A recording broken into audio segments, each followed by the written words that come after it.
Welkom by Stellenberg Gemeente se daaglikse oordeenkings. Ons nooi jou graag uit om saam met ons op reis te gaan as geloofsgemeenskap. Nader aan God, nader aan mekaar, om 'n verskil te maak in die wêreld en om voortdurend te vernuwe.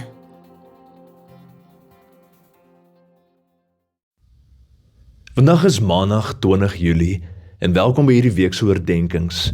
In 'n wêreld vol konflikte, ekonomiese uitdagings, politieke verdeeldheid, tegnologiese ontwrigting en vinnige verandering soos ons in 2026 beleef, herinner hierdie week se dagstukke ons dat God se vrede en hoop nie wankel nie.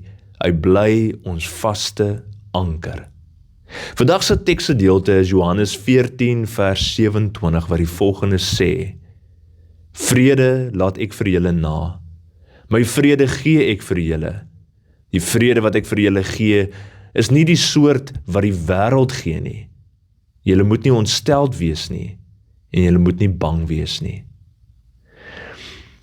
Nou in die aand voor sy kruisiging, het Jesus hierdie woorde aan sy disippels gesê. Hulle wêreld was op die rand van totale omwenteling. En binnekort sou hulle meester gearresteer word, verhoor word en gekruisig word. Vrees en onsekerheid het hulle oorweldig. En tog gee Jesus nie 'n oppervlakkige troos nie, hy gee sy eie vrede.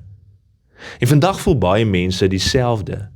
Die nuus veral is vol berigte van internasionale spanninge, konflikte in verskeie streke, ekonomiese druk wat huishoudings knel, en 'n wêreld wat vinniger verander as wat ons kan byhou. Werkonsekerheid, gesondheidsbekommernisse, en die gevoel dat dinge buite beheer is, dit laat ons harte onrustig. Nou die vrede wat die wêreld bied, is broos. Dit hang af van stabiele markte, van goeie nuus of persoonlike sukses, en wanneer daardie dinge begin wankel, verdwyn die vrede. Maar Jesus se vrede is anders. Dit is nie die afwesigheid van probleme nie, maar sy teenwoordigheid te midde daarvan. Dit is 'n diep innerlike kalmte wat uit sy verhouding met die Vader spruit. Selfs toe die kruis voor hom gelê het, kon hy vrede gee, omdat hy geweet het dat die Vader in beheer is. Nou, hoe ontvang ons hierdie vrede prakties vandag? Jy sien, dit begin met 'n doelbewuste keuse om nie toe te laat dat ons harte ontsteld word nie. Wanneer angs opkom, nooi Jesus ons om na hom toe te kom. Praat met hom oor jou vrese. Lees sy woord. Onthou sy beloftes. Kies om te glo dat hy groter is as enige krisis in 2026. En hierdie vrede maak ons ook instrumente van vrede in ons gesinne, by ons werksplekke, in ons gemeenskap.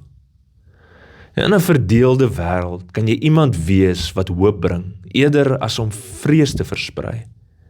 Bring vandag deur jou hart aan Jesus toe te vertrou. Laat sy vrede jou vul sodat jy nie bang hoef te wees nie, selfs wanneer die wêreld om jou onrustig raak.